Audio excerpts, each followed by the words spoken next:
నమస్తే గురుగారు. నమస్కారం. గురుగారు, ఇప్పుడు ఈ వృశ్చిక రాశి వారికి శని వక్రగతి అన్నది ఎలా ఉండబోతుంది అసలు? తప్పకుండా అమ్మ. ఓం శ్రీ గురుభ్యో నమః. శని వక్రగతి అంటే శని తిరోగమనంలో ఉండటం అనేది జూన్ 30వ తారీఖు నుంచి నవంబర్ 15వ తారీఖు వరకు 138 రోజుల పాటు శని వక్రస్థితిలో ఉంటాడు. దీన్నే తిరోగమనం అంటారు.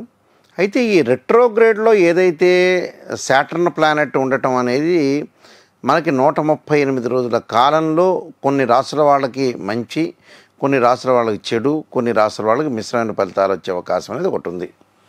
అయితే శని సహజంగా 3, 6, 11 స్థానాల్లో సుఫలితాన్ని ఇస్తాడు, మిగతా స్థానాల్లో చెడు ఫలితాన్ని ఇస్తాడు, మిగతా స్థానాల్లో ఉంటే మిశ్రమైన ఫలితాలు ఇస్తాడు. దిస్ ఈజ్ ద గోచారం, అంటే this is the transit system అంటారు. అంటే this is the retrograde transit system అంటారు. రెట్రోగ్రేడ్ ట్రాన్సిట్ సిస్టంలో ఏదైతే కొన్ని గ్రహాలు అనేవి ఏదైతే రొటేట్ అవుతూ ఉండగా ఆ రొటేట్లో ఏ విధంగా ఉండబోతుంది అంటే, అంతరిక్షంలో కొన్ని గ్రహాలు అంటే కొన్ని ప్లానెట్స్ అనేవి రొటేట్ అవుతుండగా ఒక గ్రహం దాని యొక్క వెలాసిటీ వేగం తగ్గితే ఆ గ్రహం అనేది వక్రస్థితిలోకి ఏర్పడుతుందనే అర్థం. ఈ వక్రస్థితిలోకి ఏర్పడినప్పుడు అంటే ఏవైనా సరే గ్రహాలు పరిభ్రమణం చెందుతూ ఉండగా ఆ పరిభ్రమణంలో దాని యొక్క వెలాసిటీ వేగం తగ్గుతుంది, అది వక్రస్థితికి చేరినట్టు అర్థం. ఇప్పుడు శని మిగతా గ్రహాల కంటే కూడా దాని యొక్క వెలాసిటీ తగ్గింది కాబట్టి అది వక్రస్థితిలోకి చేరినట్టు అర్థం. అంటే భూమి మీద ఉండే వాళ్ళకి అది వెనక్కి వెళుతున్నట్టుగా అర్థం. అంటే మనం భూమి మీద ఉన్నాం కాబట్టి గ్రహాల యొక్క గురుత్వాకర్షణ శక్తి భూమి మీద పడుతుంది కాబట్టి ఆ గ్రహం అనేది వెనక్కి వెళుతుంది కాబట్టి దాని యొక్క ఫలితం అనేది నిర్ణయించారు. ఇవి సంహితా గ్రంథాల్లో చెప్పబడినవి. అంటే శని కుంభరాశిలోనే పూర్వాభాద్ర నక్షత్రంలోనే వక్రస్థితిలో ఒక 10 డిగ్రీల్లో వక్రస్థితిలో ఉంది. ఈ వక్రస్థితిలో ఉన్నప్పుడు ఎలాంటి ఫలితాలు ఉంటాయి అని మనం చూసుకున్నప్పుడు ముందుగా దాని యొక్క వెనక ఫలితాన్ని ఆలోచన చేయాలి. అంటే వృశ్చిక రాశి వాళ్ళకి ఏ విధంగా ఉంటుంది అంటే, వృశ్చిక రాశి వాళ్ళకి చతుర్థ స్థానంలో కుంభరాశిలో శని యొక్క సంచారం ఉండటం వల్ల తృతీయ స్థానం యొక్క ఫలితం వచ్చే అవకాశం అనేది ఒకటి ఉంటుంది. ఎప్పుడు కూడా దాని భావం యొక్క వెనక ఫలితం వచ్చే అవకాశాలు ఎక్కువగా ఉంటాయి. కాబట్టి ఇక్కడ వృశ్చిక రాశి వాళ్ళకి ఏ విధంగా ఉండబోతుంది మనం చూస్తే, తృతీయం అనేది చాలా మంచి స్థానం. అంటే తృతీయ స్థానం యొక్క ప్రభావం పడటం వల్ల ఏ ప్రయత్నం చేసినా కూడా చేపట్టినా కూడా సత్ఫలితాలు పొందే అవకాశాలు ఎక్కువగా ఉండటం, పెండింగ్ పనులన్నీ కూడా వేగవంతం అయ్యే అవకాశాలు ఉంటాయి, అనేక మార్గాల్లో ఆదాయం బాగా పెరగటం, ముఖ్యమైన అవసరాలు తీరిపోయే అవకాశాలు, అన్నదమ్ముల మధ్యలో సఖ్యతగా ఉండే అవకాశాలు, అలానే ఫైనాన్షియల్ పరంగా ఎదుగుదల, ఆర్థిక సమస్యలు తొలగిపోయే అవకాశాలు ఉంటాయి, రుణాలు మాఫీ చేసుకుంటారు, వివాహాది శుభకార్యక్రమాల్లో పాల్గొనే అవకాశాలు ఉండటం, విందులు వినోదాలు, తీర్థయాత్రలు, పుణ్యక్షేత్రాల యొక్క దర్శనం చేసుకోవాలనే అవకాశము. ఎవరైతే స్త్రీ పురుషులకి గతంలో వివాహం జరగట్లేదో వాళ్ళందరికీ కూడా వివాహాలు జరిగే సూచనలు అనేవి బాగా ఎక్కువగా ఉంటాయి.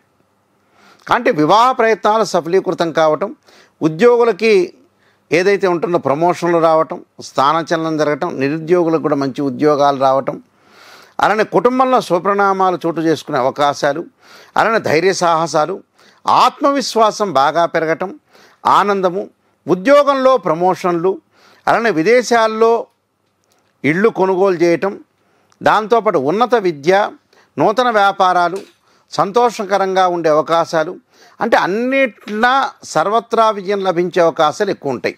అంటే ప్రతి పని కూడా పెండింగ్లో ఉన్న పనులన్నీ కూడా ముందుకు రావటం, మనం అనుకున్న పనులన్నీ కూడా రావటం, ఆకస్మికంగా ధనలాభం, ప్రయాణాల వల్ల లాభం కలిగే అవకాశాలు ఎక్కువగా ఉంటాయి. కాబట్టి మంచి అభిప్రాయంతో పాటు ఇళ్ళు కొనుగోలు చేయటం, అగ్రికల్చర్ ల్యాండ్ కొనుగోలు చేసే అవకాశాలు, బంగారు ఆభరణాలు కూడా కొనుగోలు చేసే అవకాశాలు ఎక్కువగా ఉంటాయి. అంటే శని వక్రగతిలోకి వెళ్ళిన తర్వాత ఎప్పుడూ కూడా దాని వెనక స్థానాన్ని మనం పరిశీలన చేసి జాతకాన్ని చెప్పటం అనేది పద్ధతి. ఈ వృశ్చిక రాశి వాళ్ళకి శని వక్రగతి వల్ల చతుర్థ స్థానం యొక్క దోషాలు పోయి తృతీయ స్థానం యొక్క ఫలితాలు వచ్చే అవకాశం ఉంటుంది. కాబట్టి కోర్టు సమస్యల పరిష్కారం కావటం, ఆకస్మికంగా ధనలాభం కలగటం, ప్రతి పనిలో కూడా విజయం సాధించే అవకాశాలు ఎక్కువగా ఉంటాయి. కాబట్టి ప్రతిదానికి కూడా అనుకూలమైన ఫలితాలు జరిగే అవకాశాలే ఉంటాయి. కాబట్టి అనేక మార్గాల్లో కూడా ఆదాయాన్ని పెంచుకుంటారు వాళ్ళు. అంటే ఉద్యోగం చేస్తుంటారు ఓ వ్యక్తి, వ్యాపారంలో కూడా వాళ్ళకి రకరకాల వ్యాపారాలు చేయాలని, 2 రకాల ఉద్యోగాలు చేయాలని, లేకపోతే ఉద్యోగం చేస్తూ కూడా వేరే వ్యాపారం చేయాలి, ఒక ఆలోచన సరళి బాగా పెరుగుతాయి. కాబట్టి మంచి సత్ఫలితాలు పెరిగే అవకాశాలు ఎక్కువగా ఉంటాయి. కాబట్టి అనుకున్న పనులన్నీ కూడా వాళ్ళు రీచ్ అయ్యే అవకాశాలు ఎక్కువగా ఉంటాయి.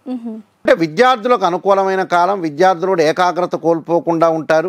స్త్రీలకు కూడా ఉన్నతమైన అభిప్రాయాలు కలిగే అవకాశం ఉంటుంది. భర్త దగ్గర కానీ తండ్రి దగ్గర కానీ ధనాన్ని వచ్చే అవకాశాలు ఎక్కువ ఉంటాయి. కాబట్టి ప్రతి దానిలో కూడా వాళ్ళకు అనుకున్న ప్రయత్నాలు సఫలీకృతం అయ్యే అవకాశాలు ఎక్కువగా ఉంటాయి. కాబట్టి టోటల్గా వీళ్ళకి అనుకూలంగా జరిగే అవకాశాలు ఉంటాయి. మరికొన్ని పరిహారాలు చేసుకొని ముందుకు వెళ్తే మంచి జరిగే అవకాశం ఖచ్చితంగా ఉంటుంది. గురుగారు, ఇప్పుడు ఎలాంటి పరిహారాలు చేస్తే మంచిదంటారు? తప్పకుండా అమ్మ, వృశ్చిక రాశి వాళ్ళకి అంతా అనుకూలంగానే ఉంది. అన్నీ కూడా అనుకూలమైన ఫలితాలే ఉన్నాయి.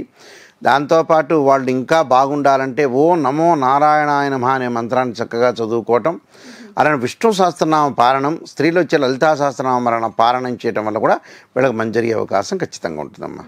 చాలా చక్కగా చెప్పారు గురుగారు, ధన్యవాదాలు. నమస్కారం.